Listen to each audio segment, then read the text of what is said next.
तत्सत। श्री गणेशाय नमः। श्रीमद् भागवत महापुराणम स्कंद 10। परिचय। स्कंद 10 को 2 भागों में बांटा गया है, पूर्वार्ध और उत्तरार्ध। पूर्वार्ध के 49 अध्यायों में व्रज और मथुरा में भगवान श्री कृष्ण की अनंत लीलाओं का वर्णन किया गया है। उत्तरार्ध के 41 अध्यायों में भगवान श्री कृष्ण की द्वारका गमन के पश्चात की अनंत लीलाओं का वर्णन मिलता है। ओम नमो भगवते वासुदेवाय। अध्याय 99। भृगु जी के द्वारा त्रिदेवों की परीक्षा तथा भगवान का मरे हुए ब्राह्मण बालकों को वापस लाना। श्री सुखदेव जी कहते हैं, परीक्षित, एक बार सरस्वती नदी के पावन तट पर यज्ञ प्रारंभ करने के लिए बड़े बड़े ऋषि मुनि एकत्र होकर बैठे। उन लोगों में इस विषय पर वाद विवाद चला कि ब्रह्मा, शिव और विष्णु में सबसे बड़ा कौन है। परीक्षित, उन लोगों ने यह बात जानने के लिए ब्रह्मा, विष्णु और शिव की परीक्षा लेने के उद्देश्य से ब्रह्मा के पुत्र भृगु जी को उनके पास भेजा। महर्षि भृगु सबसे पहले ब्रह्मा जी की सभा में गए। उन्होंने ब्रह्मा जी के धैर्य आदि की परीक्षा करने के लिए ना उन्हें नमस्कार किया और ना तो उनकी स्तुति ही की। इस पर ऐसा मालूम हुआ कि ब्रह्मा जी अपने तेज से दहक रहे हैं। उन्हें क्रोध आ गया, परंतु जब समर्थ ब्रह्मा जी ने देखा कि यह तो मेरा पुत्र ही है, तब अपने मन में उठे हुए क्रोध को भीतर ही भीतर विवेक बुद्धि से दबा लिया। ठीक वैसे ही जैसे कोई अरणि मंथन से उत्पन्न अग्नि को जल से बुझा दे। वहाँ से महर्षि भृगु कैलाश में गए। देवादिदेव भगवान शंकर ने जब देखा कि मेरे भाई भृगु जी आए हैं, तब उन्होंने बड़े आनंद से खड़े होकर उनका आलिंगन करने के लिए भुजाएं फैला दी। परंतु महर्षि भृगु ने उनसे आलिंगन करना स्वीकार ना किया और कहा, तुम लोक और वेद की मर्यादा का उल्लंघन करते हो, इसलिए मैं तुमसे नहीं मिलता। भृगु जी की यह बात सुनकर भगवान शंकर क्रोध के मारे तिल मिला उठे। उनकी आंखें चढ़ गईं। उन्होंने त्रिशूल उठाकर महर्षि भृगु को मारना चाहा, परंतु उसी समय भगवती सती ने उनके चरणों पर गिरकर बहुत अनुनय विनय की और किसी प्रकार उनका क्रोध शांत किया। अब महर्षि भृगु जी भगवान विष्णु के निवास स्थान वैकुंठ में गए। उस समय भगवान विष्णु लक्ष्मी जी की गोद में अपना सिर रखकर लेटे हुए थे। भृगु जी ने जाकर उनके वक्षस्थल पर एक लात कसकर जमा दी। भक्त वत्सल भगवान विष्णु लक्ष्मी जी के साथ उठ बैठे और झटपट अपनी शैया से नीचे उतरकर मुनि को सिर झुकाया, प्रणाम किया। भगवान ने कहा, ब्राह्मण, आपका स्वागत है, आप भले पधारे। इस आसन पर बैठकर कुछ क्षण विश्राम कीजिए। प्रभो, मुझे आपके शुभागमन का पता ना था, इसी से मैं आपकी अगवानी ना कर सका। मेरा अपराध क्षमा कीजिए। महामुने, आपके चरण कमल अत्यंत कोमल हैं। यूं कहकर भृगु जी के चरणों को भगवान अपने हाथों से सहलाने लगे और बोले, महर्षि, आपके चरणों का जल तीर्थों को भी तीर्थ बनाने वाला है। आप उससे वैकुंठ लोक, मुझे और मेरे अंदर रहने वाले लोकपालों को पवित्र कीजिए। भगवान, आपके चरण कमलों के स्पर्श से मेरे सारे पाप धुल गए। आज मैं लक्ष्मी का एकमात्र आश्रय हो गया। अब आपके चरणों से चिन्हित मेरे वक्षस्थल पर लक्ष्मी सदा सर्वदा निवास करेंगी। श्री सुखदेव जी कहते हैं, जब भगवान ने अत्यंत गंभीर वाणी से इस प्रकार कहा, तब भृगु जी परम सुखी और तृप्त हो गए। भक्ति के उद्रेक से उनका गला भर आया, आंखों में आंसू छलक आए और वे चुप हो गए। परीक्षित, भृगु जी वहाँ से लौटकर ब्रह्मवादी मुनियों के सत्संग में आए और उन्हें ब्रह्मा, शिव और विष्णु भगवान के यहाँ जो कुछ अनुभव हुआ था वह सब कुछ कह सुनाया। भृगु जी का अनुभव सुनकर सभी ऋषि मुनियों को बड़ा विस्मय हुआ। उनका संदेह दूर हो गया। तब से वे भगवान विष्णु को ही सर्वश्रेष्ठ मानने लगे, क्योंकि वे ही शांति और अभय के उद्गम स्थान हैं। भगवान विष्णु से ही साक्षात धर्म, ज्ञान, वैराग्य, 8 प्रकार के ऐश्वर्य और चित्त को शुद्ध करने वाला यश प्राप्त होता है। शांत, समचित, अकिंचन और सबको अभय देने वाले साधु मुनियों की वे ही एकमात्र परम गति हैं, ऐसा सारे शास्त्र कहते हैं। उनकी प्रिय मूर्ति है सत्व और इष्ट देव है ब्राह्मण।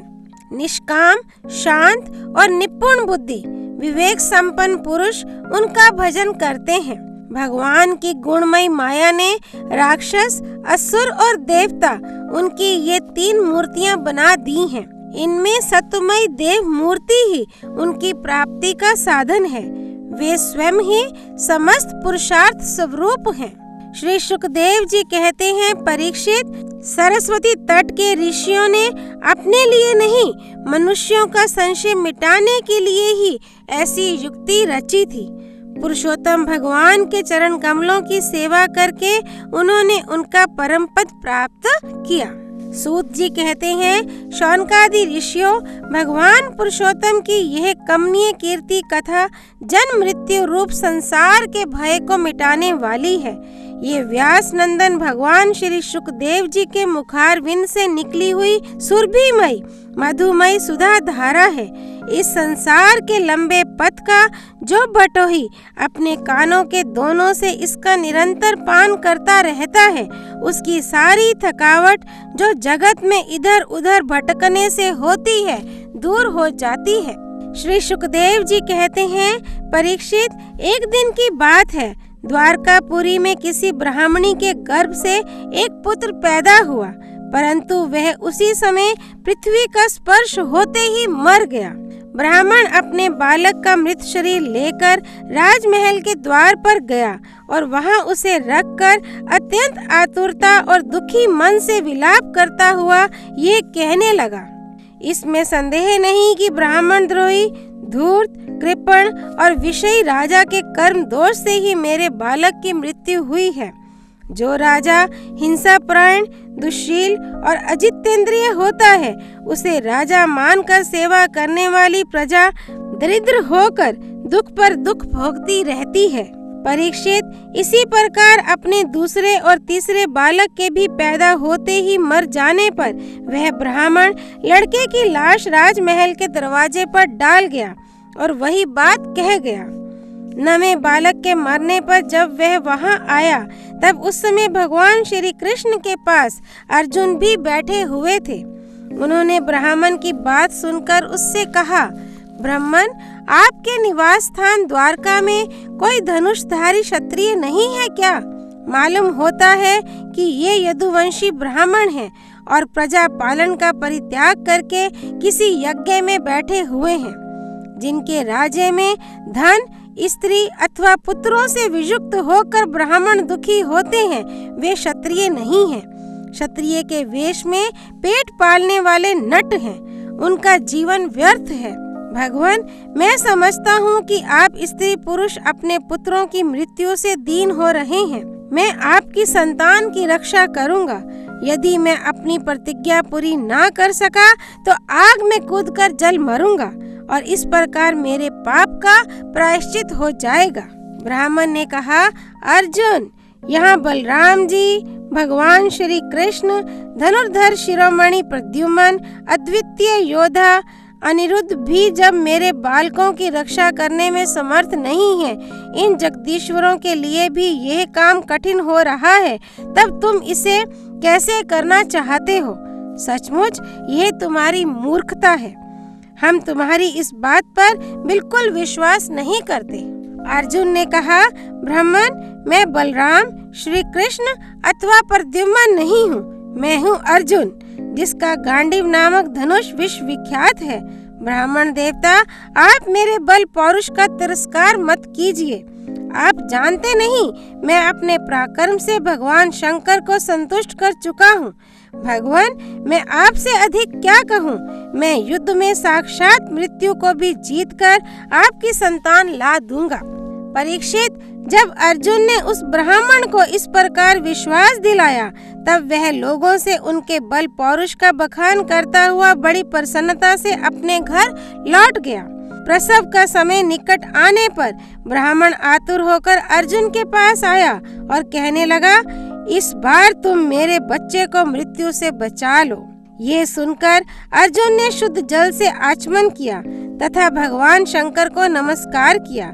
फिर दिव्य अस्त्रों का स्मरण किया और गांडीव धनुष पर डोरी चढ़ाकर उसे हाथ में ले लिया। अर्जुन ने बाणों को अनेक प्रकार के अस्त्र मंत्रों से अभिमंत्रित करके प्रसव ग्रह को चारों ओर से घेर दिया। इस प्रकार उन्होंने सूतिका ग्रह के ऊपर नीचे अगल बगल बाणों का एक पिंजड़ा सा बना दिया। इसके बाद ब्राह्मणी के गर्भ से एक शिशु पैदा हुआ जो बार बार रो रहा था, परंतु देखते ही देखते वह सशरीर आकाश में अंतर्धान हो गया।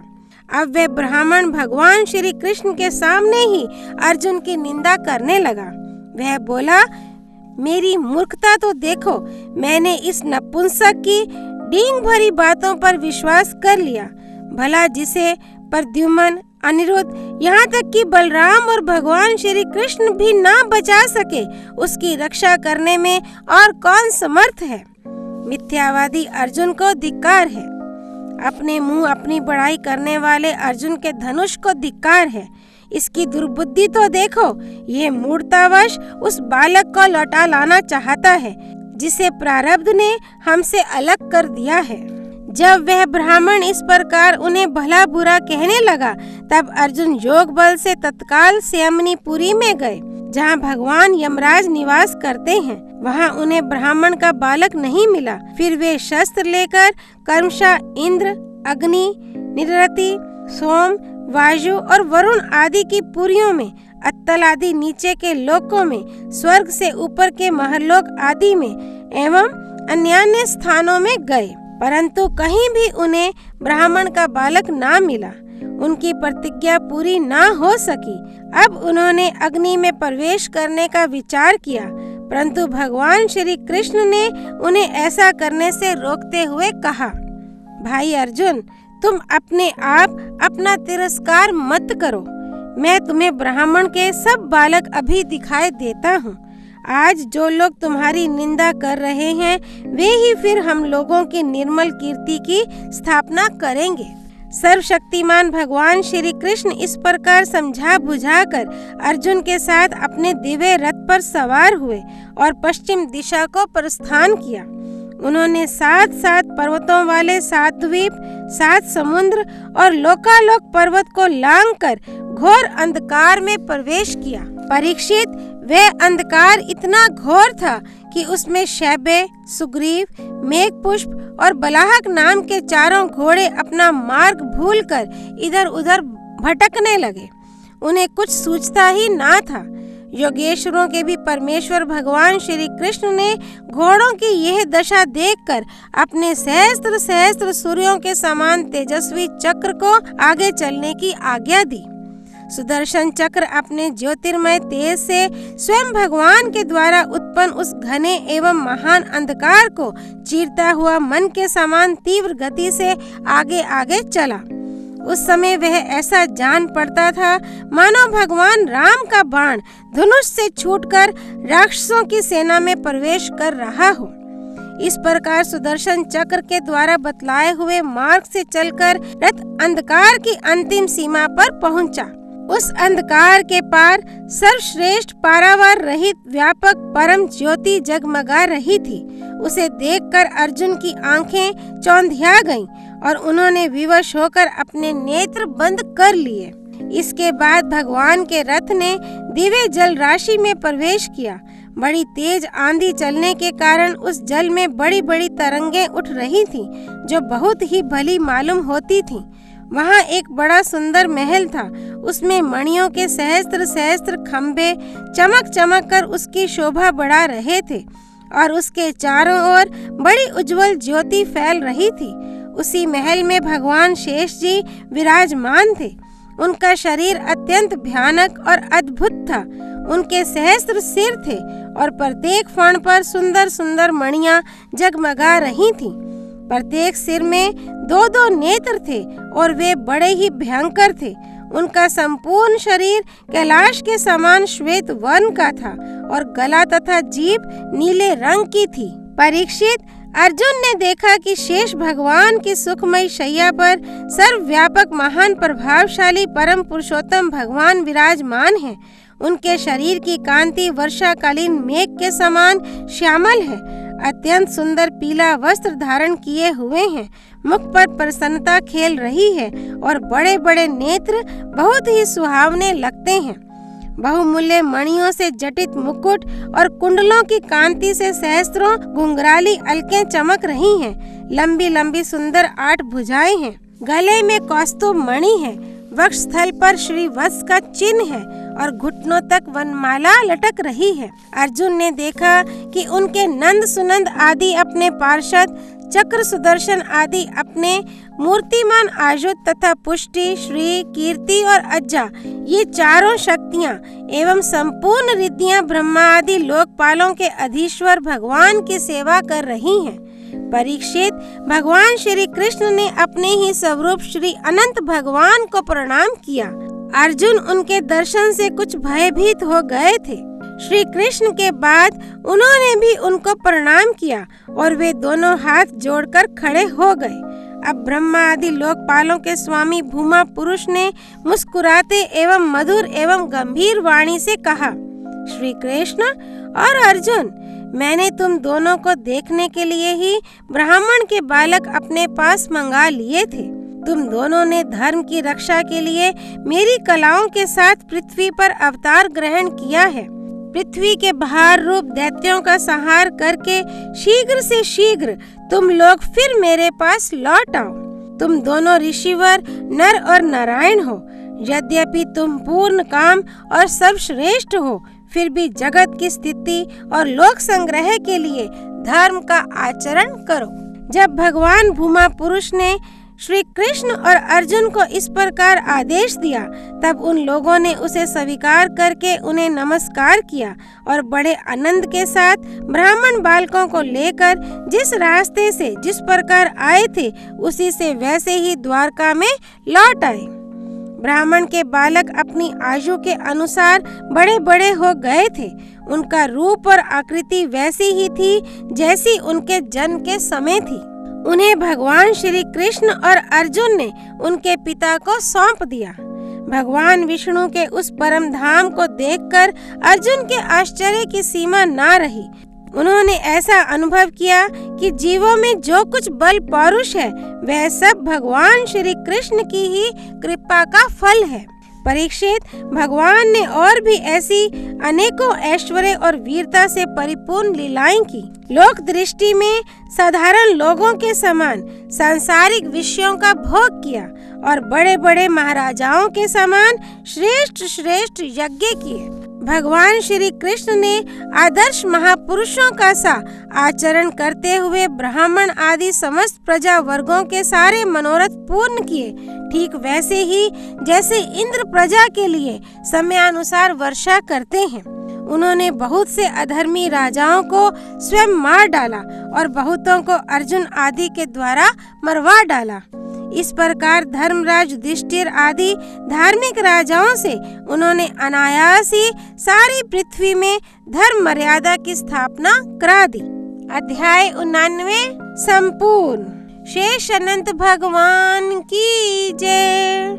भगवान भूमा पुरुष की जय।